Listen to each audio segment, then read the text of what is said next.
आगे बढ़ेंगे। अगली बड़ी खबर एल्विश यादव को लेकर है। एल्विश का मोबाइल जांच के लिए लैब में भेज दिया गया है। ताजा अपडेट मिल रहा है। डेटा रिकवरी के लिए एल्विश के मोबाइल को लैब में भेजा गया है, क्योंकि ये शक है जांच एजेंसियों के चलते कि कुछ ऐसे डेटा है जो कि डिलीट हो सकता है। डेटा रिकवरी होने के बाद कुछ बड़े खुलासे हो सकते हैं, ये भी माना जा रहा है। इसमें चैट हैं, फोटोज हैं और कुछ वीडियोज हैं जिन्हें डिलीट करने का अंदेशा जांच एजेंसियों को है। विनय और ईश्वर के मोबाइल को भी फॉरेंसिक लैब में भेजा गया है। विनय और ईश्वर जो कि इसके साथी हैं, सहयोगी हैं, सांपों के जहर सप्लाई करने के कई राज खुल सकते हैं। जैसे ही डेटा रिकवर होगा, गाजियाबाद की फॉरेंसिक लैब में इन मोबाइल्स को भेजा गया है। रेव पार्टी सांपों के जहर सप्लाई मामले में एल्विश यादव पर गंभीर आरोप और एल्विश के साथियों पर भी गंभीर आरोप। पिछले दिनों पुलिस ने 1200 पन्ने की जो चार्जशीट थी वो दाखिल की थी।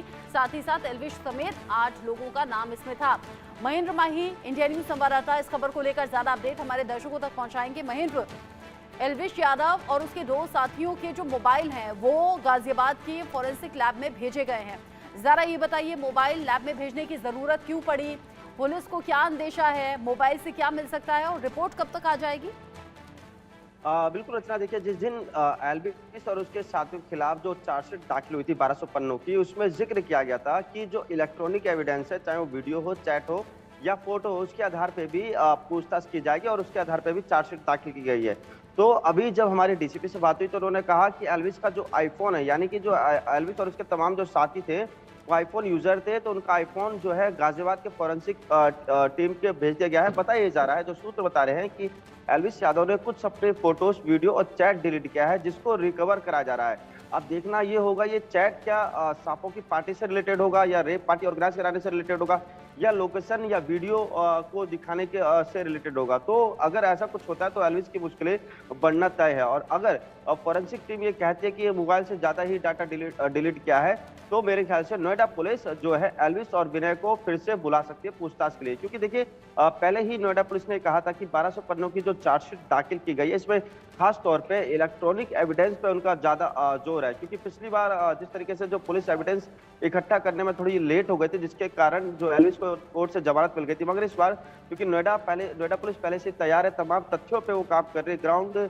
की एक एक चीज पे वो जाके तैयारी कर रही है। उन्होंने साफ तौर पे कहा अगर हमें विदेश भी जाना पड़ा एल्विश के वर्कआउट के लिए तो हम विदेश भी जाएंगे, मगर सबसे अहम जो चीज है वो है इलेक्ट्रॉनिक एविडेंस। क्योंकि बार बार ये बताया जा रहा था पिछली बार भी कि जो एल्विश और उसके पुराने जो जितने दोस्त हैं जो उनके साथ शामिल हुआ करते थे पार्टी ऑर्गेनाइज कराने में, जिन पे आरोप लगा था, वो वीडियो, चैट, फोटोज, लोकेशन, तमाम चीजों को डिलीट करना चाह रहे थे और कहीं ना कहीं ये शक एकदम ठीक भी है। तो नोएडा पुलिस ने उनके फोन को भेज दिया है रिकवर के लिए। बेशक उनको ये लगता हो कि चैट डिलीट करने से सब कुछ साफ हो जाएगा, मगर कल परसों या एक हफ्ते में कहे कि इनकी जो डाटा है वो रिकवर हो जाएगा और कुछ ऐसे चौंकाने वाले खुलासे भी हो सकते हैं। यानी कि ये भी देखा जा सकता है कि चैट में वो किससे बात करते थे, चाहे वो फाजलपुरिया भी हो सकते हैं, कोई बड़ा नाम भी हो सकता है, किसी बड़े अधिकारी से बात कर सकते हैं, अपनी मदद किससे मांग रहे थे या किसको पार्टी ऑर्गेनाइज करने के लिए कहते थे, सपेरे कहाँ से आते थे, सांप कहाँ से आते थे।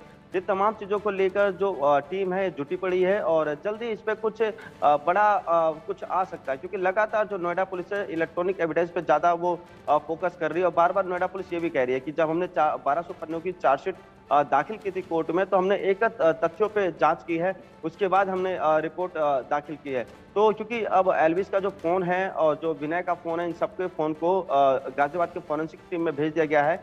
अब जब रिपोर्ट आएगी उसके बाद कुछ नए नामों का खुलासा हो सकता है, कुछ नए लोकेशन का खुलासा हो सकता है। क्योंकि पिछली बार हमने जब देखा था, जब नवंबर महीने में जब एल्विश के ऊपर आरोप लगे थे, तो उस टाइम नोएडा की लोकेशन थी जहाँ ये रेप पार्टी और जहाँ सपेरे पकड़े गए थे। अब जो आ सकता है दिल्ली का भी आ सकता है, फरीदाबाद का भी आ सकता है, एनसीआर के कई इलाकों का आ सकता है।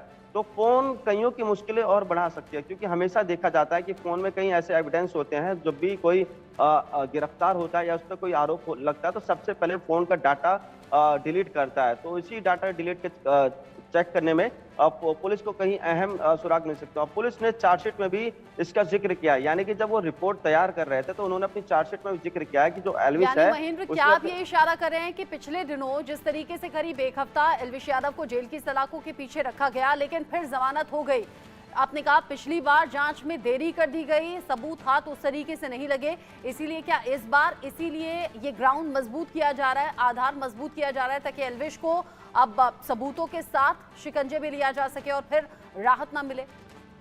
बिल्कुल देखिए, क्योंकि 7 दिन तक एल्विस जेल में था और 3 दिन तक वकीलों की हड़ताल थी, जिसके चलते एल्विस को जमानत नहीं मिली थी। और उसके बाद जब जमानत मिलने के बाद एल्विस के वकीलों ने साफ तौर पे कहा था कि पुलिस ने गलत तरीके से एल्विस को फंसाया। उसके बाद से ही लगातार जो नोएडा पुलिस है वो सारे तथ्यों पे जांच कर रही थी। नोएडा पुलिस का ये भी कहना था कि देखिए, हमारे पास कम टाइम था, हमारे पास पर्याप्त सबूत नहीं थे, मगर अब जो पुलिस है एक एक पहलू पे जांच कर रही है, चाहे हम फोन एविडेंस की बात करें, फोटो एविडेंस की बात करें, वीडियो एविडेंस की बात करें, या तमाम वीडियो की बात करें, तमाम लोगों की बात करें, विनय की बात करें जो कि एल्विस के सबसे ज्यादा साथ रहता था। और इन दोनों आप देखिए, सबसे जरूरी चीज है कि जो एल्विस यादव है जो अपने सोशल मीडिया पे बहुत ज्यादा एक्टिव रहता था, सांपों की बात करता था या नोएडा पुलिस के बारे में बात करता, अब वो बिल्कुल शांत बैठा है, वो किसी तरह का अब जिक्र नहीं कर रहा, अपने नॉर्मल जो उसका काम काज है उसको जिक्र कर रहा। मगर आप कहीं ना कहीं देखिए, क्योंकि फोरेंसिक जांच में मोबाइल गया है और इसके साथ ही साथ मुझे ये लगता है, क्योंकि हम लोग शुरू से ही ग्राउंड जीरो पे इस खबर को बड़े प्रमुखता से दिखा रहे हैं इंडिया न्यूज, तो लगता है कहीं ऐसे डाटा, कहीं ऐसे फोटो, कहीं ऐसे वीडियो और कहीं ऐसे अहम चैट मिल सकते हैं जो कि एक बड़ा खुलासा कर सकता है। जी ठीक है, नजर आप रखिएगा महेंद्र माही, आगे जो भी अपडेट होगा, चूंकि अब लैब भेज दिए गए हैं मोबाइल और अब वहां से कुछ जानकारी निकलने की उम्मीद पुलिस को है। जैसे ही उसको लेकर रिपोर्ट सामने आए